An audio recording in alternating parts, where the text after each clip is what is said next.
Welcome everyone. As you've seen, it's called an opening overview, which I find personally a silly thing to say because you cannot overview an opening in a couple of minutes.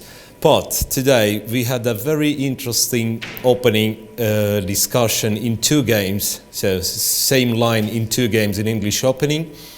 It was Aronian versus Topalov and Swidler versus Nakamura.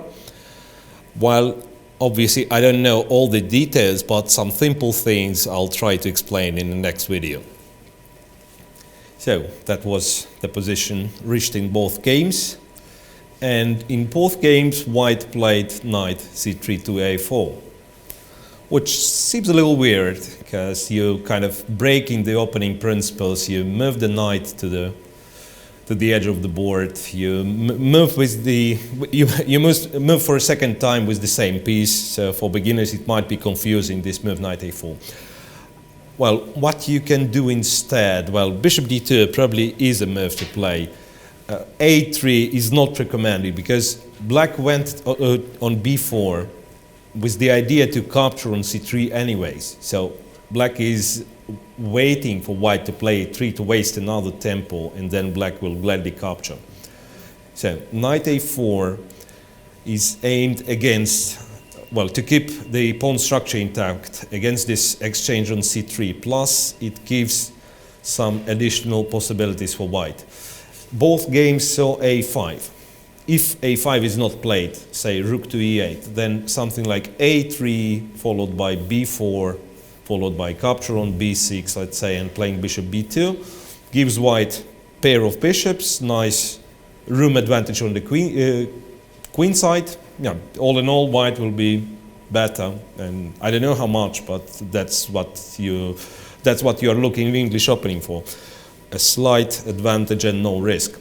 So after knight a4, a5, apparently the rook is still on f8, a5, white played b3, and later on in both games, queen e7 was played. Yeah, queen e7 was played immediately by Topalov, and later on, after rook e8, bishop b2, queen e7 was played by Nakamura. So I don't have enough time to explain everything, but to show why queen e7 was played. Because instead, you might think, yeah, actually after b3, white has a lot of useful moves, like putting the bishop to b2, maybe queen c2 later on, e3 is always on agenda. While there's bishop on b4 is always in danger. So you might think, after b3, why don't I play bishop c5? Why don't I play bishop c5? Intending to play bishop to a7, which was the case in both games actually. Bishop was not taken on c5. But it allows a funny tactical idea. So if white captures on c5 simply, then, well, black gets double pawns, but I cannot call it as really well, it's something bad in this particular position, because you have an open, semi-open file, D file, you have control over the center with black, so this would be an acceptable scenario. But instead, after bishop c5, white has a nice tactical operation, starting with knight e5. If you capture with the pawn, the easiest line, then white simply takes on c5, and what you might have thought was a double attack, queen d4, in fact is easily parried with bishop e3. So the rook is defended, the knight is defended.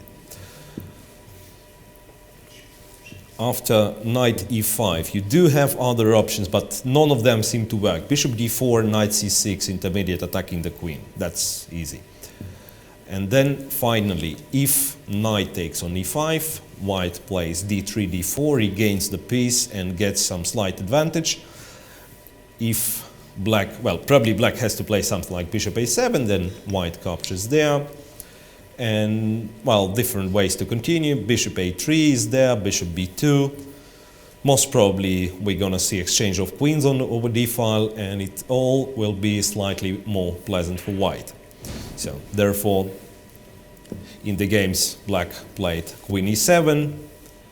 Well, Topalov played e7, yeah, that was the position, right? Topalov played queen e7 at once, Nakamura played rook e8, bishop b2, bishop a5, and later on he went for queen e7. Swidler and Nakamura already finished in a draw. Topalov misplayed it later on, and now, precisely in this moment, he's under serious pressure. Well, I hope you enjoyed the short lesson, and we are back to a live broadcast.